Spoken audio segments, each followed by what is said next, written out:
새벽 5시 딸 판사 시험 날 아침이었어요.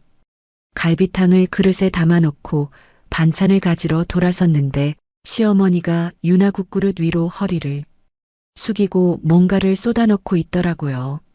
아, 그 손이 숟가락으로 국물을 휘휘 젓고 있는 걸 보는 순간 심장이 진짜 멎는 줄 알았습니다. 73세 시어머니가 28 손녀 밥에 미친 짓을 했어요. 저는 소리 지르지 않고 똑같이 행동해줬습니다. 오늘 제 사연 듣고 뒷목 잡으실 일 많으실 것 같네요. 새벽 5시 저는 부엌 불을 켰습니다.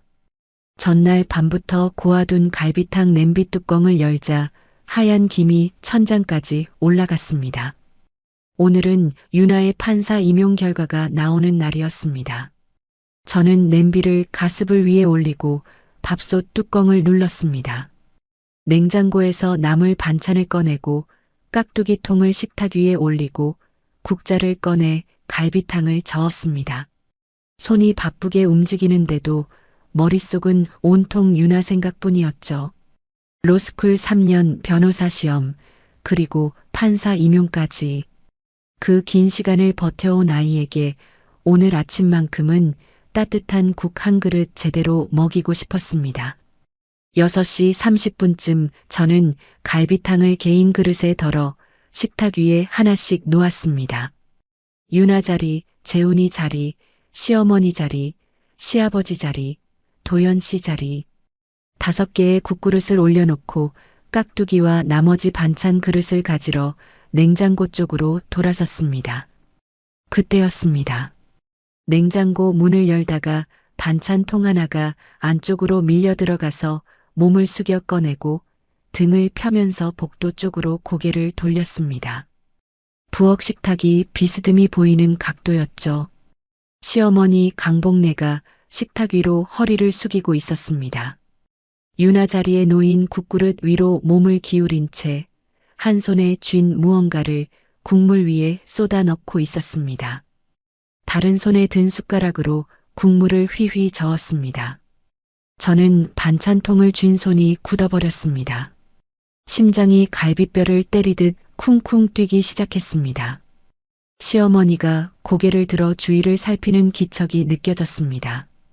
저는 반사적으로 냉장고 뒤쪽으로 몸을 움츠렸습니다. 등이 냉장고 옆면에 닿았고 차가운 금속 표면이 잠옷 사이로 스며들었습니다. 숨을 참았습니다. 복도 쪽에서 슬리퍼 끄는 소리가 멀어졌습니다. 시어머니가 부엌을 빠져나간 것이었습니다. 저는 한참을 그 자리에 서 있었습니다. 손에 쥔 반찬통이 덜덜 떨리고 있었습니다. 소리를 지르고 싶었습니다. 당장 시어머니 방으로 달려가서 따지고 싶었습니다. 하지만 저는 입술을 깨물고 부엌으로 다시 들어갔습니다. 식탁 위 5개의 국그릇이 보였습니다. 유나 자리의 국그릇, 재훈이 자리의 국그릇, 2그릇의 갈비탕은 겉보기에 아무 차이가 없었습니다. 저는 반찬 그릇들을 식탁 위에 내려놓으면서 자연스럽게 유나 자리의 국그릇을 집어 재훈이 자리로 옮겼습니다. 재훈이 자리의 국그릇을 유나 자리에 놓았습니다. 수저 배치도 함께 바꿨습니다. 손끝이 떨렸지만 동작은 빠르고 조용했습니다. 7시가 되자 식구들이 하나둘 식탁에 모였습니다. 시아버지 류판석이 먼저 나와 자리에 앉았고 도연 씨가 신문을 들고 나왔습니다. 시어머니가 방에서 나와 제 옆을 스치며 자리에 앉을 때 저는 밥공기를 내려놓는 척하며 고개를 숙였습니다. 유나가 마지막으로 나왔습니다. 머리를 단정하게 묶고 흰 블라우스를 입은 아이의 얼굴이 살짝 긴장한 기색이었습니다. 시어머니가 숟가락을 들며 유나를 바라봤습니다. 유나야, 국 다 먹어. 할머니가 갈비 좋은 것만 골라 넣었다. 시어머니의 목소리는 다정했습니다. 자상한 할머니의 목소리 그대로였습니다. 저는 밥그릇을 쥔 손에 힘이 들어가는 것을 느꼈습니다. 네, 할머니. 잘 먹을게요. 유나가 웃으며 숟가락을 들었습니다. 유나 앞에 놓인 국그릇은 제가 바꿔놓은 원래 재훈이의 것이었습니다. 재훈이가 아무 말 없이 국그릇을 들고 후후 불어 한 숟가락 떠먹었습니다. 재훈이 앞에 놓인 것은 원래 유나의 것이었죠. 이 식탁에서 그 사실을 아는 사람은 저 하나뿐이었습니다. 국물이 진하네. 형수님 솜씨는 역시. 재훈이가 국그릇을 기울여 국물을 마시며 말했습니다. 저는 대답 대신 억지로 입꼬리를 올렸습니다. 재훈이는 국그릇을 거의 비우고 있었습니다. 엄마. 유나가 제 얼굴을 들여다보며 불렀습니다. 엄마 얼굴이 안 좋아 보여. 어디 아파? 아니, 엄마가 더 떨리나 보다. 괜찮아. 저는 웃어 보이려고 애를 썼습니다. 입술 안쪽을 깨물고 있다는 걸 유나는 모를 것이었습니다. 도연 씨가 신문에서 눈을 떼지 않은 채 한마디를 던졌습니다. 괜히 호들갑 떨어서 애 긴장시키지 마. 저는 아무 말도 하지 않았습니다. 식사가 끝나고 유나가 정장 재킷을 걸치고 현관에서 구두를 신었습니다. 저는 유나의 어깨를 두 손으로 잡았습니다. 넌 충분히 준비했어. 오늘은 네가 가진 걸 보여주기만 하면 돼. 알겠어, 엄마. 다녀올게.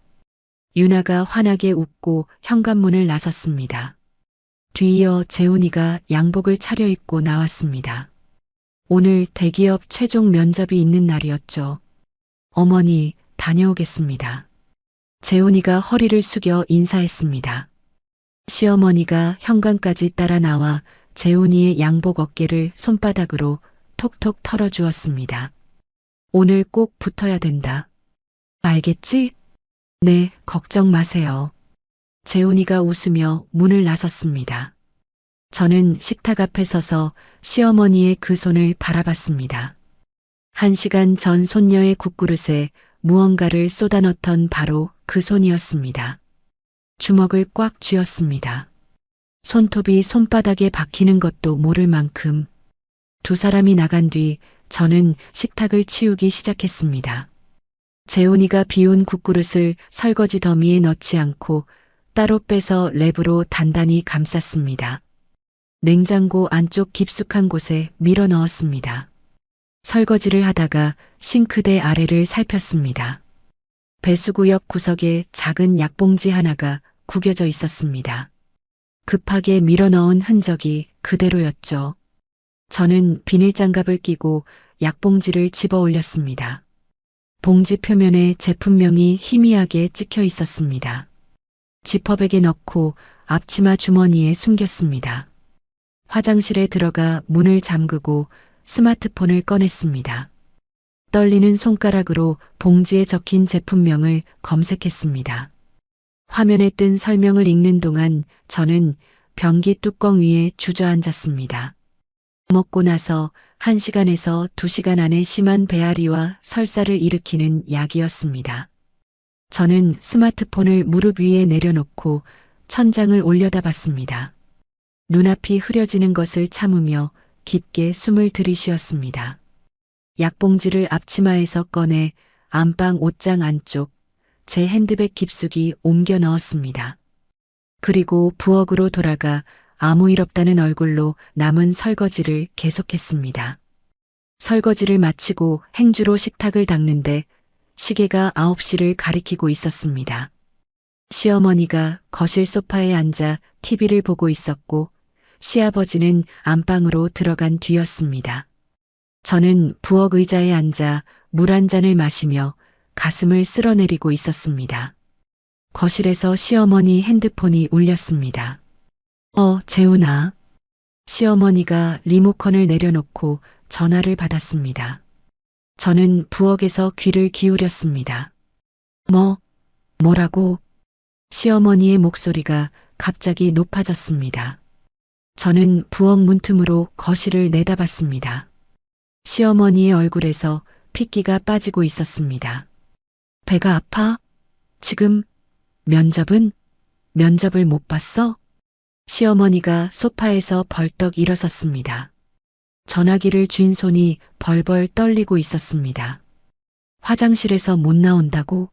아이고, 아이고. 시어머니가 비명에 가까운 소리를 질렀습니다. TV 위에 놓인 리모컨이 바닥에 떨어져 배터리가 튕겨 나왔습니다. 저는 부엌 문틀을 잡고 서 있었습니다. 다리에 힘이 빠지는 것을 느끼면서도 얼굴에는 아무 표정도 짓지 않았습니다. 시어머니가 허겁지겁 안방 쪽을 향해 소리쳤습니다. 여보, 여보, 재훈이가 쓰러졌어. 시아버지가 안방 문을 열고 나왔습니다. 뭐야, 왜 그래? 재훈이가 면접장에서 배가 아파서 화장실에 갔는데 못 나온대. 면접을 못 봤대. 시어머니가 현관 쪽으로 뛰다시피 가며 신발을 찾았습니다. 손이 떨려서 운동화 끈을 제대로 묶지 못하고 있었습니다. 시어머니가 핸드폰을 다시 들어 도연 씨에게 전화를 걸었습니다. 도연아, 재훈이가 쓰러졌어. 병원으로 와. 빨리. 전화를 끊고 시어머니가 현관에서 저를 돌아봤습니다. 집 봐. 그 한마디만 던지고 시어머니가 현관문을 열고 나갔습니다. 문이 쾅 닫히는 소리가 울렸습니다. 시아버지도 외투를 걸치고 뒤따라 나갔습니다. 집안이 조용해졌습니다. 저는 식탁 의자에 앉았습니다. 두 손을 무릎 위에 올려놓았는데 손가락이 멈추지 않고 떨리고 있었습니다. 한참을 그 자리에서 움직이지 못했습니다. 시계 초침 소리만 부엌에 울렸습니다. 저는 두 손으로 얼굴을 감싸고 깊게 숨을 내쉬었습니다. 얼마 뒤 저는 자리에서 일어나 냉장고를 열었습니다. 아침에 랩으로 감싸 넣어둔 국그릇을 꺼냈습니다. 재훈이가 비운 그릇, 원래는 유나의 것이었던 그 그릇이었죠. 국물이 조금 남아 있었습니다. 저는 작은 밀폐 용기를 꺼내 국물을 조심스럽게 따라 옮겼습니다. 교사 시절 학교에서 학생 사건이 터졌을 때 경찰에 넘기기 전까지 증거를 어떻게 보관해야 하는지 교감 선생님에게 들은 적이 있었습니다. 증거는 한 곳에 두지 말고 두 곳 이상에 나눠 보관하라고요. 약봉지는 안방 옷장 속 핸드백에 이미 넣어뒀습니다. 국물 샘플은 옷장 안다른 가방에 따로 넣었습니다. 빈 국그릇은 깨끗이 씻어서 찬장에 돌려놓았습니다. 오후 3시 핸드폰이 울렸습니다. 유나였습니다. 엄마. 유나의 목소리가 밝았습니다. 오늘 절차 잘 끝났어. 결과는 다음 주에 나온대. 그래. 수고했어. 우리 유나. 저는 그 말을 하다가 목이 막혔습니다. 참고 있던 눈물이 쏟아져 내렸습니다. 입을 손등으로 틀어막았지만 훌쩍이는 소리가 새어나갔습니다. 엄마, 엄마 왜 울어? 무슨 일 있어? 아니야, 기뻐서 그래. 우리 유나 고생했다고. 저는 코를 훌쩍이며 억지로 웃음소리를 섞었습니다. 유나가 전화 너머로 한숨을 쉬며 말했습니다. 엄마가 나보다 더 긴장한 거 아니야? 집에 가서 맛있는 거 먹자. 그래, 조심해서 와. 전화를 끊고 저는 핸드폰을 식탁 위에 내려놓았습니다. 눈물을 손등으로 훔치고 부엌 수도꼭지를 틀어 찬물로 얼굴을 씻었습니다. 저녁 무렵 현관문이 열렸습니다. 시어머니가 먼저 들어왔습니다. 아침에 나갈 때와는 완전히 다른 모습이었습니다. 등이 굽어 있었고 눈두덩이 벌겋게 부어 있었습니다. 시어머니가 거실 바닥에 주저앉았습니다. 아이고, 아이고, 우리 재훈이. 시어머니가 무릎을 치며 통곡을 쏟아냈습니다. 장염이래. 급성 장염이래. 아침에 뭘 잘못 먹은 거야? 어제 저녁에 회 먹은 게 문제였나? 저는 행주를 들고 식탁을 닦으며 고개를 숙이고 있었습니다. 입을 꾹 다물었습니다. 시어머니가 눈물을 훔치며 혼잣말처럼 중얼거렸습니다. 그 좋은 기회를 이렇게 날려버리다니. 도연 씨가 뒤이어 들어오며 구두를 벗었습니다. 재훈이 면접 다시 볼 수 있대? 경력직 특채가 그런 거 봐주겠어?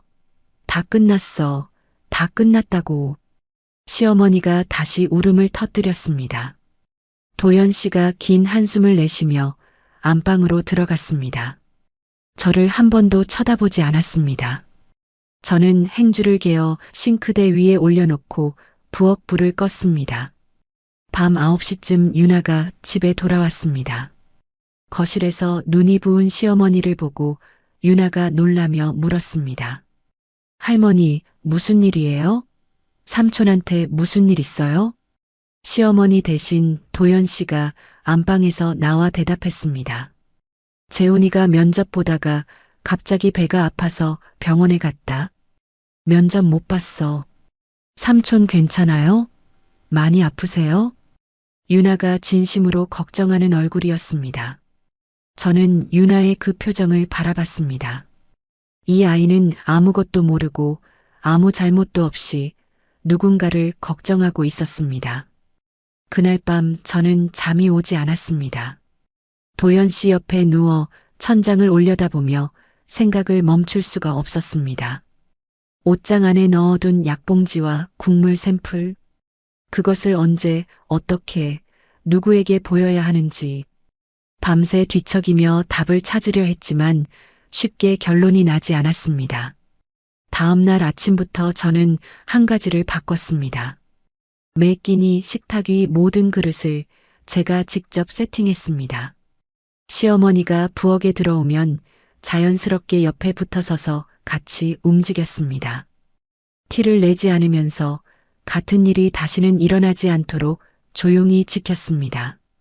며칠 뒤 재훈이가 퇴원해서 돌아왔습니다. 시어머니가 재훈이 방에 들어가 이불을 여미며 말했습니다. 다음 기회가 있을 거다. 낙심하지 마. 하지만 거실에 나올 때마다 시어머니는 같은 말을 되풀이했습니다. 그날 아침에 뭘 잘못 먹은 거야? 대체 뭘 잘못 먹은 거야? 저는 그 말이 나올 때마다 안방 옷장 쪽으로 시선이 갔습니다. 핸드백 안에 들어있는 약봉지가 떠올랐습니다. 저는 결심했습니다. 시어머니에게 바로 따지는 것이 아니라 먼저 도연 씨에게 증거를 보여주기로요. 이 집에서 제 편이 될 수 있는 마지막 사람이 남편이었으니까요. 도연 씨가 어떤 반응을 보이느냐에 따라 제 다음 행동이 완전히 달라질 것이었습니다. 다음 주 월요일 오후 시어머니가 절에 간다며 집을 나섰습니다. 유나도 약속이 있다며 일찍 외출했습니다. 집에 도연 씨와 저 둘만 남았습니다. 저는 안방 옷장을 열고 핸드백에서 지퍼백에 담긴 약봉지를 꺼냈습니다. 다른 가방에서 밀폐용기에 담긴 국물 샘플도 꺼냈습니다. 스마트폰에는 그날 화장실에서 검색해둔 약 정보 화면을 띄워놓았습니다. 거실 소파에 앉아 TV를 보고 있는 도연 씨 앞으로 갔습니다. 테이블 위에 약봉지를 올려놓았습니다. 그 옆에 밀폐용기를 놓았습니다. 스마트폰을 그 앞에 세워놓았습니다. 도연 씨가 TV에서 눈을 떼고 테이블 위를 내려다봤습니다. 이게 뭐야? 유나 판사 시험 보던 날 아침에 있었던 일이야. 저는 도연 씨 맞은편에 앉았습니다. 무릎 위에 놓은 두 손을 꼭 깍지 꼈습니다. 그날 새벽에 내가 밥상을 차리고 있었어. 반찬을 가지러 냉장고 쪽으로 갔다가 돌아보는데 어머니가 유나 자리 국그릇에 뭔가를 넣고 숟가락으로 적고 계셨어.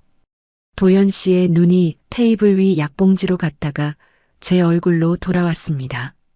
그래서 내가 어머니 나간 사이에 유나 국그릇이랑 재훈이 국그릇 자리를 바꿨어. 재훈이가 그날 그 국을 먹은 거야. 도연 씨의 표정이 굳어졌습니다. 리모컨을 쥔 손가락이 하얗게 변할 만큼 힘이 들어가 있었습니다. 설마 우리 엄마가 그런 짓을 했겠어. 네가 잘못 본 거 아니야? 저는 스마트폰을 들어 도연 씨 앞으로 밀었습니다. 이 약봉지에 적힌 이름이랑 검색 결과를 비교해봐. 먹고 나서 1시간에서 2시간 안에 심하게 배가 아프고 설사가 난대. 재훈이 병원에서 뭐라고 했어? 급성 장염이라고 했잖아. 똑같아. 도연 씨가 약봉지를 집어들었습니다. 봉지 표면에 찍힌 글씨를 한참 동안 들여다봤습니다. 눈동자가 미세하게 흔들리고 있었습니다. 저는 도연 씨가 입을 열기를 기다렸습니다. 어머니에 대한 분노가 나올 거라고, 딸에게 그런 짓을 하다니 하는 말이 나올 거라고 생각했습니다. 그래서 네가 그릇을 바꿨다는 거야? 도연 씨가 약봉지를 테이블 위에 내려놓으며 저를 똑바로 봤습니다. 재훈이가 이렇게 된 게 내 때문이잖아. 저는 말을 잃었습니다. 숨이 턱 막히는 것 같았습니다. 손가락 끝에서 피가 빠져나가는 느낌이었습니다. 지금 나한테 하는 말이 그거야? 아니, 사실이 그렇다고. 엄마가 정말 그랬는지도 확실하지 않은데 네가 멋대로 그릇을 바꿔서 재훈이가 면접을 망친 거잖아. 저는 무릎 위에서 깍지 낀 손을 풀고 테이블을 짚었습니다. 그릇을 안 바꿨으면 유나가 쓰러졌어. 당신 딸이 판사 시험 보러 가는 길에 화장실에서 나오지도 못하고 주저앉았을 거라고. 한 글자 한 글자 또박또박 내뱉었습니다. 도연 씨가 소파 등받이에 등을 기댔습니다. 천장을 올려다보며 한동안 아무 말도 하지 않았습니다. 벽시계 초침 소리가 거실을 채웠습니다. 긴 침묵 끝에 도연 씨가 입을 열었습니다. 일단 엄마한테 직접 물어보자. 내 말만 듣고 판단할 수는 없잖아. 내 말만. 그 세 글자가 귀에 박혔습니다. 이 사람의 저울이 어디로 기울어져 있는지 이미 보였습니다. 하지만 시어머니 입에서 직접 나오는 말이 필요했습니다. 알았어. 어머니 오시면 물어봐. 저녁 때 시어머니가 절에서 돌아왔습니다. 도연 씨가 거실로 불러 앉혔습니다. 엄마, 잠깐 앉아봐. 왜, 무슨 일인데? 시어머니가 소파에 앉으며 외투 단추를 풀었습니다. 도연 씨가 테이블 위에 놓아둔 약봉지를 시어머니 앞으로 밀었습니다. 시어머니의 눈이 약봉지에 닿는 순간 동공이 커지는 것을 저는 놓치지 않았습니다. 손가락 끝이 아주 미세하게 떨렸습니다. 하지만 시어머니는 금방 표정을 수습했습니다. 이게 뭔데? 나는 이런 거 몰라. 어머니. 저는 부엌 쪽에 서 있다가 거실로 걸어 나왔습니다. 시어머니와 눈을 마주치고 또렷하게 말했습니다. 그날 새벽에 유나 국그릇에 뭔가 넣으시는 거 제가 봤습니다. 시어머니의 얼굴이 일그러졌습니다. 소파에서 벌떡 일어서며 손가락으로 저를 가리켰습니다. 뭐, 며느리가 시어미를 도둑으로 모는 거야? 지금 내가 손녀한테 뭘 했다는 거야? 어머니, 전 분명히 봤습니다. 유나 자리에 놓인 국그릇 위로 허리를 숙이고 계셨어요. 이것이 미쳤나? 도연아, 너는 이걸 듣고 가만히 있을 거야? 내 마누라가 지금 나한테 뭐라고 하는 거야? 시어머니가 도연 씨 팔을 잡고 흔들었습니다. 도연 씨가 두 손을 내저으며 말했습니다. 엄마도 좀 진정하고 하윤이 너도 좀 진정해. 진정은 무슨 진정? 내가 손녀한테 약을 탔다고? 이 집에서 내가 뭔 죄를 졌길래 이런 누명을 씌워. 시어머니의 목소리가 집 안 전체를 울렸습니다. 안방 문이 열리며 시아버지 류판석이 나왔습니다. 잠옷바람에 얼굴이 잔뜩 찌푸려져 있었습니다. 도대체 무슨 소란이야? 밖에까지 다 들려. 도연 씨가 상황을 설명했습니다. 시아버지가 테이블 위 약봉지를 집어들고 한번 훑어보더니 다시 내려놓았습니다. 싱크대 밑에 이런 거 하나 없겠어? 이게 무슨 증거가 된다고 이 난리야. 시아버지가 저를 한번 쳐다보고는 시어머니 옆에 앉았습니다. 저는 도연 씨를 똑바로 바라봤습니다. 당신은 어떻게 생각해? 거실에 네 사람이 있었지만 제 눈에는 도연 씨밖에 보이지 않았습니다. 이 사람이 어떤 말을 하느냐에 따라 모든 것이 달라지는 순간이었습니다. 도연 씨가 고개를 숙이고 두 손으로 얼굴을 감쌌습니다. 손가락 사이로 깊은 한숨이 새어나왔습니다. 엄마가 그럴 리가 없어. 네가 너무 예민한 거 아니야. 저는 그 말을 듣는 순간 가슴 한가운데서 무언가가 뚝 끊어지는 것을 느꼈습니다. 줄이 끊어진 연처럼 어딘가로 떠내려가는 기분이었습니다. 더 이상 이 자리에서 나눌 말이 없었습니다. 저는 돌아서서 안방으로 들어갔습니다. 문을 닫고 한참을 벽에 등을 기대고 서 있었습니다. 자정이 넘어서야 집안이 조용해졌습니다. 저는 옷장에서 여행용 캐리어를 꺼냈습니다. 지퍼를 열고 저와 유나의 옷가지를 하나씩 넣었습니다.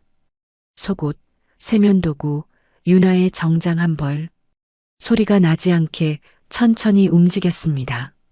새벽 2시 스마트폰을 꺼내 언니 경숙에게 문자를 보냈습니다. 언니, 내일 유나 데리고 갈게. 방 하나만 빌려줘. 새벽 5시 저는 미리 싸둔 캐리어를 현관에 내려놓았습니다. 온 집안이 고요했습니다.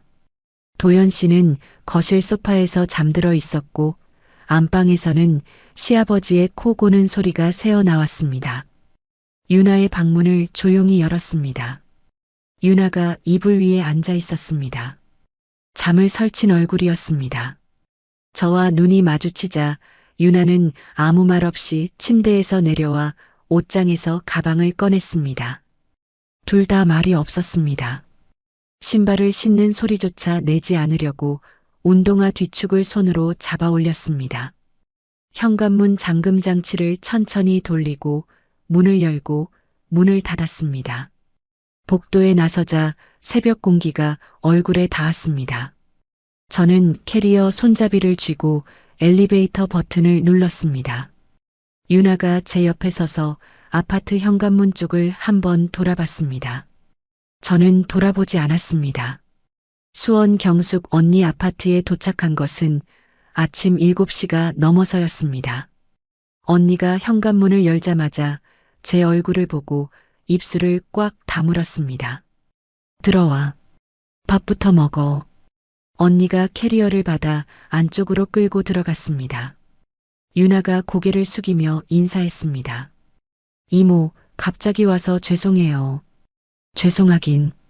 어서 들어와. 밥 차려놨어. 식탁에 앉아 밥을 먹으려는데 숟가락을 드는 손이 떨렸습니다. 언니가 제 손등을 가만히 잡았습니다. 밥 먹고 천천히 얘기해. 밥을 먹고 유나가 설거지를 하는 동안 저는 언니와 거실에 마주 앉았습니다. 그날 새벽 부엌에서 본 시어머니의 뒷모습부터 어젯밤 도연 씨의 대답까지 처음부터 끝까지 이야기했습니다. 언니의 얼굴이 점점 붉어졌습니다. 두 손으로 무릎을 치며 소파에서 벌떡 일어섰습니다. 내가 그 집에 가서 한마디만 하자. 지금 당장. 언니 앉아. 저는 언니의 손목을 잡아 다시 앉혔습니다. 감정 싸움하면 내가 져. 그 집에서 미친 며느리 만들기 딱 좋은 꼴이야. 다른 방법으로 해야 해. 언니가 입술을 꽉 깨물고 저를 바라봤습니다. 눈시울이 빨갛게 물들어 있었습니다. 그래, 알았어. 네가 하자는 대로 하자. 유나가 설거지를 마치고 거실로 나왔습니다. 저는 유나를 맞은편에 앉히고 그날 새벽에 있었던 일을 처음부터 이야기했습니다. 시어머니가 국그릇 위로 허리를 숙이고 있던 모습, 싱크대 아래에서 찾은 약봉지, 제가 그릇을 바꾼 일까지. 유나의 눈이 점점 커졌습니다. 설마 할머니가? 엄마, 정말이야? 저는 스마트폰을 꺼내 약봉지 사진과 검색해둔 약 정보를 보여줬습니다. 유나가 화면을 들여다보며 한참을 말이 없었습니다. 커피잔을 두 손으로 감싼 채 시선이 잔 안에 머물러 있었습니다. 엄마, 그날 내가 그 국을 먹었으면 어떻게 됐을까? 유나의 목소리가 떨리고 있었습니다. 저는 유나의 손을 잡았습니다. 차가운 손이었습니다. 한참 뒤 유나가 고개를 들었습니다. 눈가가 젖어 있었지만 목소리는 가라앉아 있었습니다. 엄마, 나 사실 예전부터 이상한 게 있었어. 저는 유나의 얼굴을 바라봤습니다. 3년 전이었습니다. 유나가 로스쿨에 다니던 때 중요한 모의 재판이 잡힌 전날이면 시어머니가 반찬을 싸서 보내곤 했습니다. 할머니가 정성껏 만들었다며 보낸 반찬을 유나는 고맙게 먹었고 유독 그 반찬을 먹은 다음 날이면 배가 심하게 아팠다고 했습니다. 1차 시험 직전에는 시어머니 집에 들렀다가 시어머니가 직접 만들어준 식혜를 마셨는데 그날 하루 종일 속이 뒤집어져서 책상 앞에 앉아있지도 못했다고요. 그때는 그냥 운이 나쁜 거라고 생각했어. 시험 때마다 긴장해서 배탈 나는 거라고. 근데 지금 생각하면 할머니가 뭔가 보내준 나라고 배탈 난 날이 딱 겹쳐. 저도 과거를 더듬었습니다. 제가 교사 시절 승진 시험을 준비하던 때 시어머니가 갑자기 허리가 아프다며 며칠간 간호를 시켰던 일이 떠올랐습니다. 시험 일주일 전이었죠. 결국 시험 준비를 제대로 못하고 포기했습니다. 학원 강사 자리를 알아보겠다고 했을 때도 시어머니가 이런 말을 했습니다. 손녀를 남한테 맡기고 돈 벌러 다니는 엄마가 어딨어. 유나가 불쌍하지도 않아? 그 말에 죄책감이 밀려와서 이력서를 찢어버렸던 기억이 났습니다. 우연이라고 생각했던 일들이 하나의 선으로 이어지고 있었습니다. 집을 나온 지 이틀째 도연 씨에게서 전화가 오기 시작했습니다. 하윤아, 어디 있어? 일단 돌아와서 이야기하자. 저는 전화를 받지 않았습니다. 문자가 왔습니다. 이러면 네가 가출한 거야. 불리해지는 건 너라고. 스피커폰 너머로 시어머니 목소리가 들려왔습니다. 며느리가 내 손녀를 꼬드겨서 집안을 쪼개놨어. 저는 핸드폰을 내려놓고 화면을 뒤집어 엎었습니다. 사흘째 되는 날 언니가 소개해준 변호사를 찾아갔습니다. 최은아 변호사였습니다. 사무실에서 저와 유나가 나란히 앉아 그동안의 일을 설명했습니다. 최 변호사가 약봉지를 들여다보고 국물 샘플을 확인한 뒤 안경을 벗으며 말했습니다. 이 정도면 단순히 이혼 사유만 되는 게 아니에요. 남의 음식에 몰래 약을 탄 거니까요. 약봉지에 남은 가루는 약사한테 확인을 받고 국물은 정식으로 성분 검사를 맡기는 게 좋겠습니다. 변호사 사무실을 나서며 유나가 조심스럽게 말했습니다. 엄마, 삼촌한테는 미안한 마음이 있어. 삼촌은 아무것도 몰랐잖아. 저도 재훈이가 이 일에 휘말린 것이 마음에 걸렸습니다. 하지만 그 약이 원래 유나에게 갈 것이었다는 사실 앞에서 미안함보다 다른 감정이 먼저 치밀어 올랐습니다. 5일째 최 변호사에게서 연락이 왔습니다. 약봉지에 남은 가루를 약사에게 보여줬더니 온라인에서 팔리는 고용량 배탈 유발 약이라는 소견을 받았다고 했습니다. 국물 샘플은 공인 검사기관에 접수해서 정식 결과를 기다리는 중이라고요. 같은 날 저녁 최 변호사가 시댁으로 내용 증명을 보냈습니다. 시어머니가 한 일에 대한 설명과 이혼 의사를 담은 서류였습니다. 그날 밤 도연 씨에게서 전화가 왔습니다. 이번에는 받았습니다. 하윤아, 이게 진짜야? 도연 씨의 목소리가 떨리고 있었습니다. 변호사까지 선임한 거야? 응, 진짜야. 저는 그 한마디만 하고 전화를 끊었습니다. 내용 증명이 시댁에 도착하고 3일이 지났습니다. 최 변호사 사무실 회의실에서 저는 도연 씨와 마주 앉았습니다. 최 변호사가 제 옆에 앉아 서류를 펼쳐놓고 있었습니다. 도연 씨의 얼굴은 밤잠을 못 잔 사람의 얼굴이었습니다. 눈밑이 검게 내려앉아 있었고 면도도 하지 않은 턱에 수염이 거칠게 나 있었습니다. 양복 셔츠 깃이 한쪽만 접혀 있는 것도 모르는 채 의자에 앉았습니다. 도연 씨가 먼저 입을 열었습니다. 엄마가 인정했어. 저는 숨을 멈췄습니다. 최 변호사가 펜을 내려놓고 도연 씨를 바라봤습니다. 어젯밤에 엄마한테 물어봤어. 내용 증명받고 나서 아버지가 엄마를 다그치셨는데 엄마가 결국 다 말했어. 도연 씨가 두 손으로 테이블 모서리를 잡았습니다. 손가락 마디가 하얗게 질려 있었습니다. 6개월 전부터 엄마가 점집을 다녔대. 저는 입을 다문 채 도연 씨를 바라봤습니다. 거기 무당이 그런 말을 했나 봐. 이 집안에 여자가 높은 자리에 올라가면 남자 쪽 기운이 꺾여서 큰아들이 일찍 죽는다고. 도연 씨의 목소리가 갈라졌습니다. 엄마가 그 말을 믿은 거야. 유나가 판사 되면 내가 죽는다고. 그래서 어떻게든 유나가 시험에 떨어져야 한다고 생각한 거래. 회의실이 조용해졌습니다. 형광등 불빛이 테이블 위 서류 표면에 하얗게 반사되고 있었습니다. 저는 등받이에 등을 기대고 천장을 올려다봤습니다. 무당의 말 한마디가 이 집안을 이 지경으로 만든 것이었습니다. 시어머니는 아들을 살리겠다는 마음으로 손녀의 밥에 약을 탔고 그 약은 결국 가장 아끼는 막내 아들에게 돌아갔습니다. 도연 씨가 고개를 숙이며 말했습니다. 엄마가 잘못한 건 맞아. 근데 미신에 빠진 노인이 한 일이잖아. 법적으로까지 가야 해? 최 변호사가 서류를 한 장 넘기며 입을 열었습니다. 점쟁이 말을 믿었든 안 믿었든 다른 사람이 먹을 음식에 몰래 약을 넣은 건 그 자체로 문제입니다. 거기다 한 번이 아니라 반복적으로 그런 정황이 있으면 실수라고 볼 수가 없어요. 도연 씨가 아무 말도 하지 못했습니다. 입술을 움직이다가 다시 다물기를 두세 번 반복했습니다.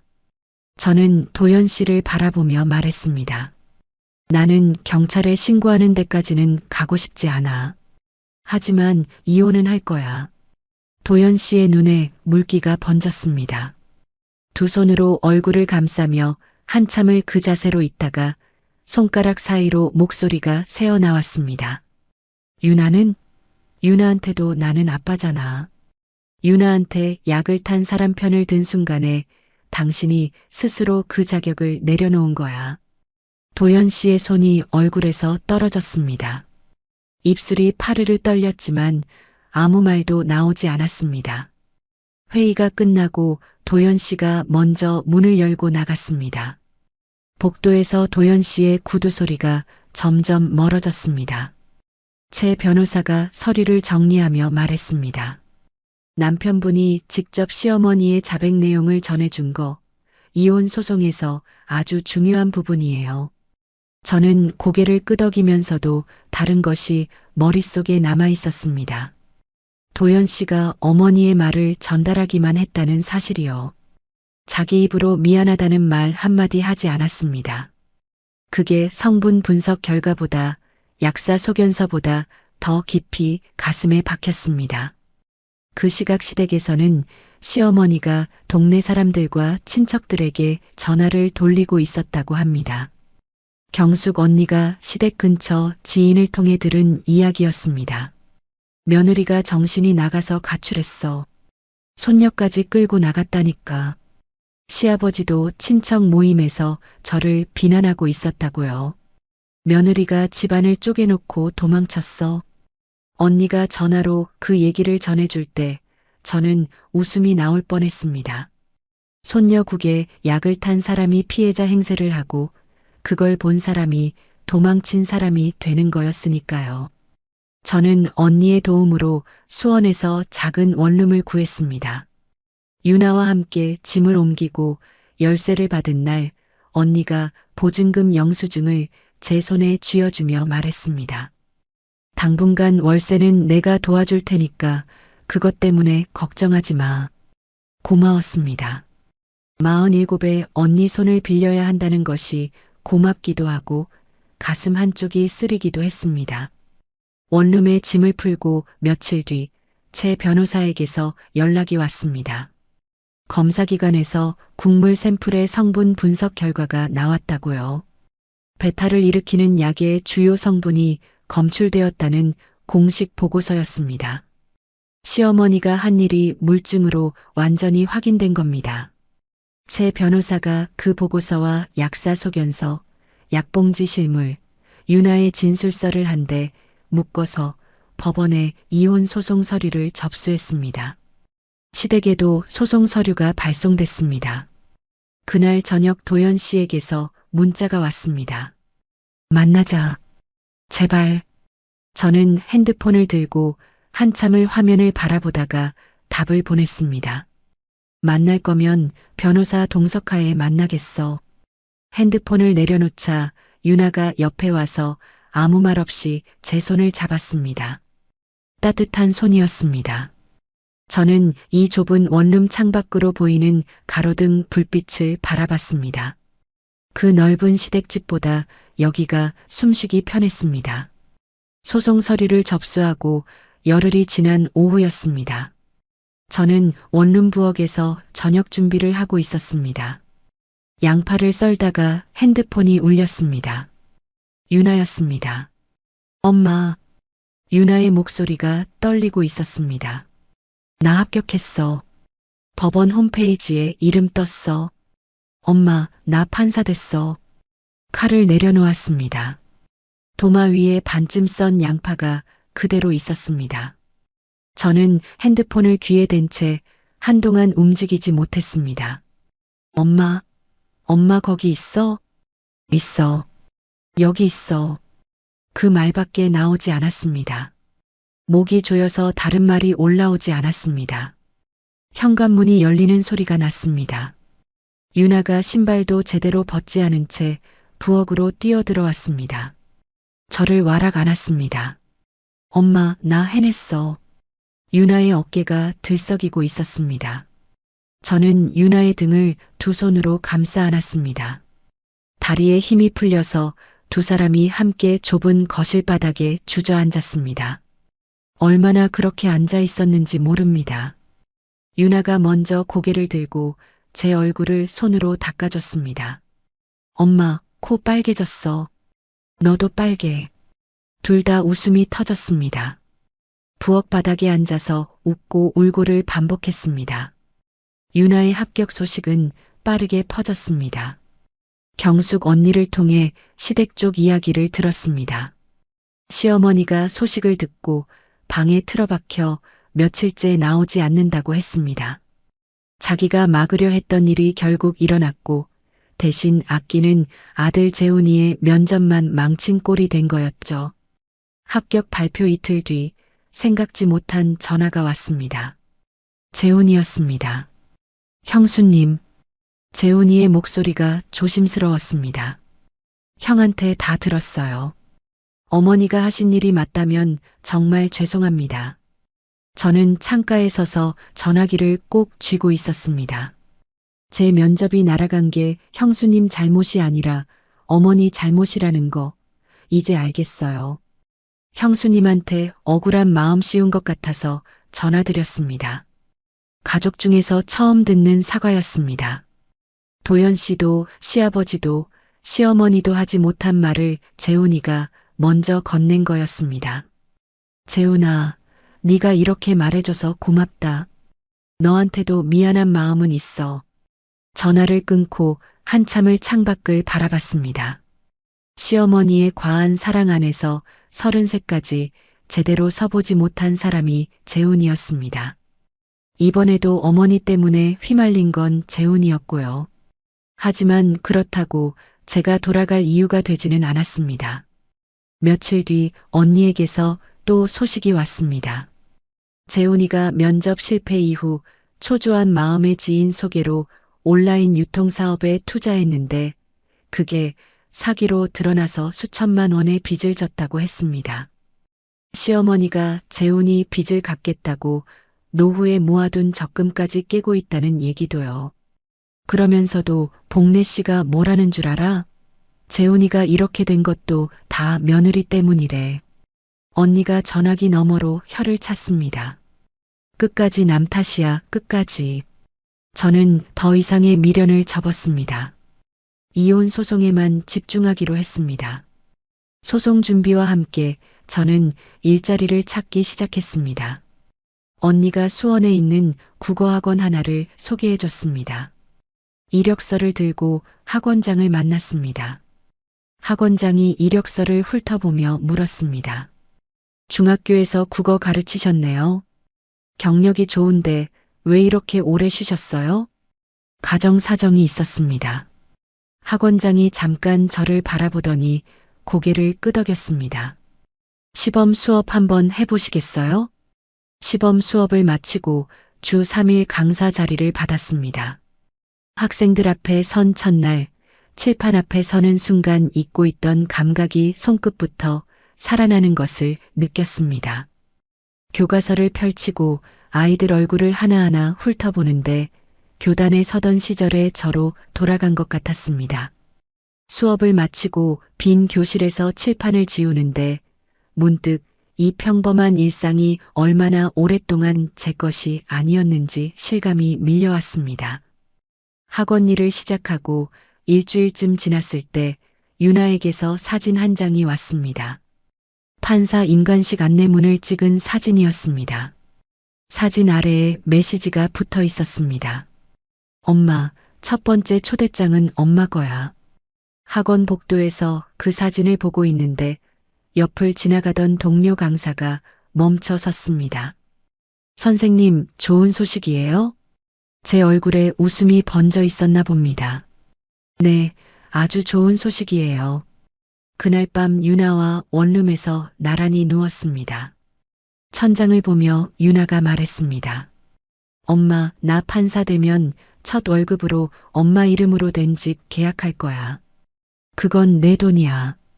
엄마는 학원에서 버는 돈으로 알아서 할게. 엄마는 맨날 그래. 유나가 투덜거리며 옆으로 돌아 누웠습니다. 저는 유나의 뒷머리를 바라보며 이불을 어깨까지 끌어올려 덮어줬습니다. 이렇게 가볍게 내일 이야기를 할 수 있다는 것만으로 충분했습니다. 이혼 소송 첫 변론기일 아침, 저는 새로 산 정장을 꺼내 입었습니다. 원룸 화장대 거울 앞에 서서 재킷 단추를 잠그는데 거울 속 제 모습이 교단에 서던 시절과 겹쳐 보였습니다. 수년간 앞치마만 두르고 살았던 시간이 아득하게 느껴졌습니다. 법원 복도에서 제 변호사가 저를 맞았습니다. 긴장되시죠? 괜찮아요. 괜찮지 않았습니다. 손바닥에 땀이 차 있었고 심장이 빠르게 뛰고 있었습니다. 하지만 오늘 이 자리에 서는 것은 서류를 처리하는 일 이상의 의미가 있었습니다. 법정에 들어서자 맞은편에 도연 씨가 앉아 있었습니다. 도연 씨 옆에 도연 씨 쪽 변호사가 서류를 넘기고 있었습니다.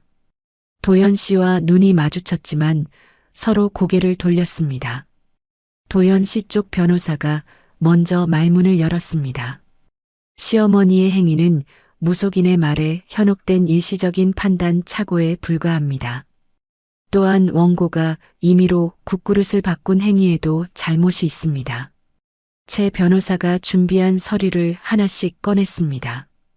검사기관의 성분 분석 보고서, 약사 소견서, 약봉지 실물 사진, 유나의 진술서. 이것은 한 번의 실수가 아닙니다. 수년에 걸쳐 반복된 방해 행위의 연장선입니다. 제 변호사가 유나의 진술서를 재판부 쪽으로 내밀며 말했습니다. 피고의 어머니는 원고의 딸이 주요 시험을 앞둘 때마다 음식을 보냈고 그 음식을 먹은 뒤 반복적으로 심한 배탈 증상이 나타났습니다. 이에 대한 구체적인 날짜와 정황이 진술서에 정리되어 있습니다. 재판이 진행되면서 유나가 증인석에 섰습니다. 법정 앞쪽으로 걸어가는 유나의 등이 고닫습니다. 유나가 서류를 펼쳤습니다. 로스쿨 시절부터 정리한 자료였습니다. 날짜별로 어떤 음식을 받았고 그 뒤에 어떤 증상이 있었는지 빼곡하게 적혀 있었습니다. 로스쿨 2학년 모의 재판 전날 할머니가 보내주신 반찬을 먹고 그날 밤부터 배가 심하게 아팠습니다. 다음 날 모의 재판에 겨우 참석했지만 제대로 발표를 못했습니다. 유나가 서류를 한 장 넘겼습니다. 1차 시험 3일 전 할머니 댁에 들렀을 때 할머니가 직접 만들어주신 식혜를 마셨습니다. 그날 하루 종일 속이 뒤집어져서 책상 앞에 앉아있지도 못했습니다. 유나가 고개를 들어 재판부를 바라봤습니다. 저는 이것이 우연이 아니었다는 것을 이제야 알았습니다. 법정이 조용해졌습니다. 도연 씨가 고개를 숙이고 있는 것이 보였습니다. 최 변호사가 도연 씨를 증인석으로 불렀습니다. 시어머니께서 유나의 음식에 약을 넣었다는 사실을 인정하십니까? 도연 씨가 증인석에서 한참을 말이 없었습니다. 입술을 몇 번이나 달싹거렸습니다. 두 손이 무릎 위에서 깍지를 꼈다 풀었다를 반복하고 있었습니다. 어머니가 그렇게 말씀하셨습니다. 끝까지 자기 입으로 그렇다고 단정 짓는 것을 피했습니다. 저는 도연 씨의 그 모습을 보면서 씁쓸함을 넘어 연민까지 느꼈습니다. 어머니 앞에서 평생 작아지기만 했던 사람이었으니까요. 재판이 진행되는 동안 시댁 소식이 간간히 들려왔습니다. 재훈이가 투자 사기 빚을 감당하지 못해서 시어머니의 적금에 이어 시아버지 이름으로 된 예금까지 깨야 했다고 합니다. 시어머니와 시아버지 사이에서도 싸움이 시작됐다는 소식이었습니다. 네가 재훈이를 이 모양으로 키워놔서 이 꼴이 난 거야. 시아버지가 시어머니에게 그렇게 소리를 질렀다고 경숙 언니가 전해줬습니다. 두 번째 변론기일에서 최 변호사가 그동안의 증거를 정리하며 말했습니다. 이 사건은 가족이라는 이름 아래 묵인되어 온 반복적인 방해 행위입니다. 남편은 이 사실을 알고도 어머니의 편을 들어 아내를 혼자 내몰았습니다. 도연 씨 쪽 변호사가 뚜렷한 반박을 내놓지 못했습니다. 마지막 변론 기일을 앞두고 도연 씨 쪽에서 합의 제안이 들어왔습니다. 재산을 나누는 것과 위자료를 저희 쪽 요구대로 받아들이겠다는 내용이었습니다. 최 변호사가 제안서를 제 앞에 펼쳐놓으며 말했습니다. 판결까지 가도 이길 수 있지만 시간이 오래 걸려요. 이 조건이면 합의해도 괜찮습니다. 저는 하루를 고민했습니다. 원룸 창가에 앉아 밤새 생각했습니다. 더 싸울 수도 있었지만 더 이상 그 사람들과 얽혀 있고 싶지 않았습니다. 다음 날 최 변호사에게 전화했습니다. 합의할게요. 합의 조건이 확정되고 법원에서 이혼이 최종 성립한 날이었습니다. 법정을 나서는데 복도에서 도연 씨와 마주쳤습니다. 도연 씨가 입을 열었다가 다물었습니다. 무언가 말하려는 듯 제 쪽을 보다가 고개를 돌렸습니다. 저는 기다리지 않았습니다. 법원 계단을 내려갔습니다.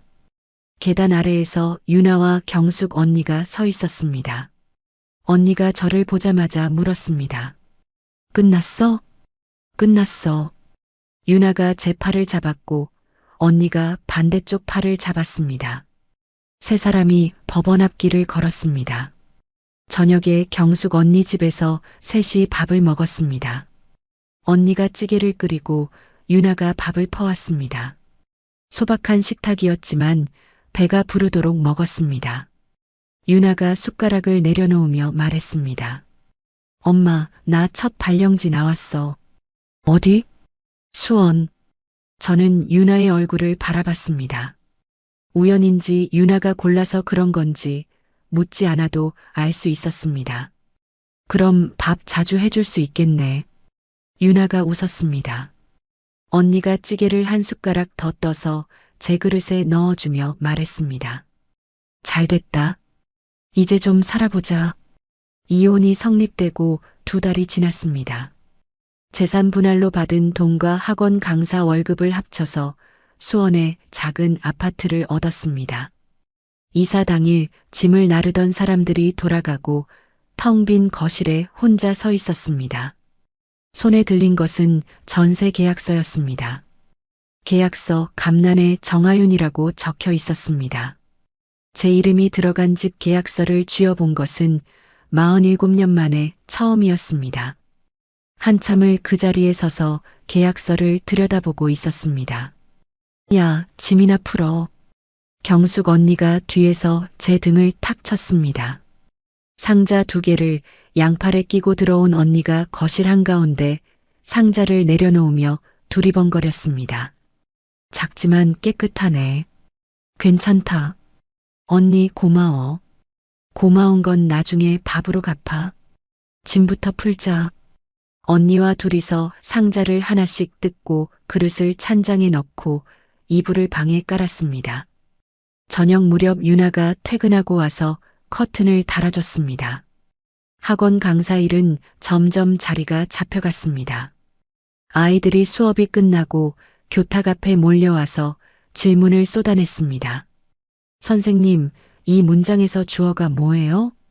선생님 설명이 제일 이해 잘 돼요. 아이들의 말에 교사 시절의 감각이 완전히 돌아온 것을 느꼈습니다. 수업을 마치고 빈 교실에 남아 칠판을 지우면서 창밖을 바라봤습니다. 운동장에서 아이들이 뛰어다니고 있었습니다. 분필가루가 손가락 사이에 끼어 있었습니다. 이 평범한 오후가 제 것이라는 사실이 매일 새삼스러웠습니다. 유나의 판사 임관식 날이었습니다. 저는 새 정장을 입고 행사장에 일찍 도착했습니다. 앞줄에 자리를 잡고 앉았습니다. 경숙 언니가 옆자리에 앉으며 제 무릎을 톡 쳤습니다. 떨려? 나보다 유나가 더 떨리겠지. 행사가 시작되고 임관 대상자들이 한 줄로 입장했습니다. 법복을 입은 유나가 보였습니다. 머리를 단정하게 올려 묶고 법복깃을 바르게 세운 모습이었습니다. 유나가 선서문을 읽었습니다. 또렷한 목소리가 행사장을 울렸습니다. 저는 박수를 치면서 손바닥이 얼얼해지는 것도 몰랐습니다. 경숙 언니가 제 손을 꼭 잡으며 귓가에 속삭였습니다. 네가 해낸 거야. 저는 고개를 저었습니다. 유나가 해낸 거지. 유나도 해냈고 너도 해낸 거야. 언니의 손을 꽉 쥐었습니다. 며칠 뒤 재훈이에게서 전화가 왔습니다. 형수님, 저 물류센터에서 야간 근무 시작했어요. 그래, 몸은 괜찮아? 힘들죠. 근데 어머니한테 기대는 게 답이 아니라는 걸 이제야 알겠더라고요. 빚도 제 힘으로 갚아보려고요. 재훈아, 잘할 수 있을 거야. 내 인생은 네가 사는 거야. 전화를 끊고 재훈이 생각을 했습니다. 시어머니의 그늘 아래서 30세까지 제대로 뿌리를 못 내린 사람이었습니다. 빚까지 지게 됐지만 처음으로 스스로 일어서려 하고 있었습니다. 재훈이를 통해 시댁 이야기도 조금 들렸습니다. 시어머니는 점집 출입을 끊고 집에만 틀어박혀 있다고 했습니다. 시아버지는 텃밭에만 나가고 시어머니와 말을 거의 안 한다고요. 어느 일요일 오후 초인종이 울렸습니다. 저는 앞치마를 두른 채 현관문을 열었습니다. 도연 씨가 서 있었습니다. 양복 대신 낡은 점퍼를 입고 있었습니다. 얼굴이 야위어서 광대뼈가 도드라져 보였습니다. 한 번만 이야기할 수 있을까? 저는 잠시 도연 씨의 얼굴을 바라봤습니다. 현관 안으로 들이지 않았습니다. 대신 밖으로 나가 복도 끝 벤치에 나란히 앉았습니다. 한동안 둘 다 말이 없었습니다. 아파트 단지 놀이터에서 아이들이 뛰어노는 소리가 올라왔습니다. 도연 씨가 먼저 입을 열었습니다. 그때 내가 내 편을 들었어야 했어. 저는 놀이터 쪽을 내려다보고 있었습니다. 알면서도 못했어. 엄마 앞에서 한 번도 아니라고 말해본 적이 없으니까. 도연 씨의 목소리가 낮게 가라앉아 있었습니다. 엄마도 직접 사과하고 싶어 한다더라. 저는 한참을 아무 말 없이 앉아 있었습니다. 놀이터 그니가 삐걱거리는 소리가 바람을 타고 올라왔습니다. 사과는 받을게. 하지만 돌아가지는 않을 거야. 도연 씨 쪽으로 고개를 돌렸습니다. 나는 이제 내 자리를 찾았어. 도연 씨가 무릎 위에 놓인 두 손을 한참 내려다봤습니다. 고개를 한번 끄덕이고 벤치에서 일어섰습니다. 뒤돌아보지 않고 복도를 걸어 엘리베이터 쪽으로 갔습니다. 저는 벤치에 앉아 도연 씨의 뒷모습을 지켜봤습니다. 엘리베이터 문이 닫히고 나서야 자리에서 일어났습니다. 집에 들어오니 유나가 부엌에서 앞치마를 두르고 서 있었습니다. 가스불 위에 냄비가 올라가 있었고 갈비탕 냄새가 부엌을 가득 채우고 있었습니다. 엄마 맨날 해주기만 했으니까 오늘은 내가 해볼게. 유나가 국자로 국물을 저으며 웃었습니다. 솜씨가 서툴러서 국물이 냄비 밖으로 튀었습니다. 갈비탕 냄새를 맡는 순간 그 새벽의 부엌이 떠올랐습니다. 시어머니의 구분 등 국그릇 위로 숙인 고개, 숟가락으로 휘젓던 손. 하지만 지금 이 부엌은 달랐습니다. 아무도 몰래 무언가를 넣지 않는 안전한 저의 부엌이었습니다. 언제 갈비탕 배웠어? 엄마가 전날 밤부터 고아놓는 거 옆에서 맨날 봤잖아. 유나가 아무렇지 않게 대답했습니다. 저는 코끝이 시큰해져서 고개를 돌렸습니다. 제가 부엌에서 보낸 시간들이 헛되지 않았다고 유나가 그렇게 말해주고 있었습니다. 저녁 식탁에 마주 앉았습니다. 유나가 끓인 갈비탕을 한 숟가락 떴습니다. 간이 좀 짰지만 입안 가득 따뜻한 국물이 퍼졌습니다. 식탁 위에 국그릇 두 개가 놓여 있었습니다. 유나의 것 하나, 저의 것 하나. 제가 지키고 싶었던 것은 대단한 무엇이 아니었습니다. 안심하고 밥을 먹을 수 있는 식탁 하나였습니다. 저는 조용히 숟가락을 들었습니다. 정하윤 씨의 사연 어떻게 들으셨나요? 살다 보면 가족 때문에, 체면 때문에, 나이 때문에 꾹꾹 눌러 삼키게 되는 것들이 있잖아요. 그런데요, 늦은 때란 없더라고요. 하윤 씨가 다시 칠판 앞에 섰을 때 손끝부터 살아나는 감각을 느꼈던 것처럼 우리도 언제든 다시 시작할 수 있습니다. 내 밥상 하나 편하게 지킬 수 있는 삶. 그게 욕심이 아니라 당연한 거니까요. 오늘도 영상 봐주셔서 감사합니다. 이야기를 끝까지 들어주신 분이 계시다면 잘 들었다고 댓글 하나만 남겨주세요.